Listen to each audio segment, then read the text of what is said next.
क्या आप जानते हैं कि भारत की नदियों में से कई अब गंभीर संकट का सामना कर रही हैं? यह जानकर आपको आश्चर्य होगा। इस वीडियो में हम नदियों के विनाश के कारणों और इसके प्रभावों पर चर्चा करेंगे। क्या यह सच में निश्चित है कि हमारी नदियां समाप्त हो जाएंगी? हमारी नदियों की स्थिति बहुत गंभीर है। प्रदूषण, जलवायु परिवर्तन और शहरीकरण जैसे कारक इनका विनाश कर रहे हैं। इन कारकों ने नदियों के प्राकृतिक स्वरूप को बदल दिया है और हमारे पर्यावरण की सेहत को खतरे में डाल दिया है। नदियों के अस्तित्व पर खतरा मंडरा रहा है और हमें यह मानना होगा कि हमारी नदियों की स्थिति अच्छी नहीं है।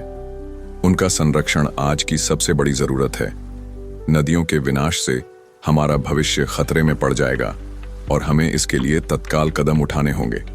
आइए हम विभिन्न कारकों का विश्लेषण करें, जैसे औद्योगिक प्रदूषण, सरकारी नीतियां और स्थानीय समुदायों का योगदान।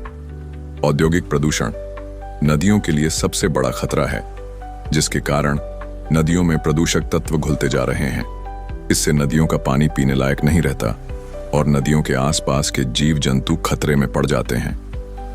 सरकारी नीतियों की कमजोरी भी नदियों के विनाश में बड़ा योगदान दे रही है। यदि सरकार नदियों के संरक्षण के लिए ठोस कदम नहीं उठाती तो नदियों का विनाश निश्चित है। स्थानीय समुदाय का योगदान भी नदियों के संरक्षण में महत्वपूर्ण है। यदि स्थानीय समुदाय नदियों के संरक्षण के लिए आगे आते हैं तो नदियों का विनाश रोका जा सकता है। यहाँ हम एक महत्वपूर्ण तथ्य प्रस्तुत करेंगे जो दर्शाता है कि यदि हम तत्काल कदम नहीं उठाते तो हमारी नदियों का विनाश निश्चित है। नदियों का विनाश न सिर्फ नदियों के लिए खतरा है, बल्कि हमारे पर्यावरण की सेहत के लिए भी खतरा है। नदियों के विनाश से हमारे जीवन की गुणवत्ता प्रभावित होगी और हमें इसके लिए तत्काल कदम उठाने होंगे।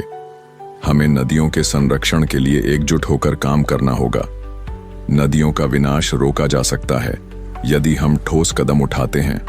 हमें नदियों के लिए लड़ना होगा और उनके संरक्षण के लिए प्रतिबद्ध होना होगा। आज हमने देखा कि नदियों के विनाश के पीछे कई कारण हैं। हमें अपनी नदियों की रक्षा के लिए एकजुट होकर काम करना होगा। हमें नदियों के संरक्षण के लिए लड़ना होगा और उनके संरक्षण के लिए प्रतिबद्ध होना होगा।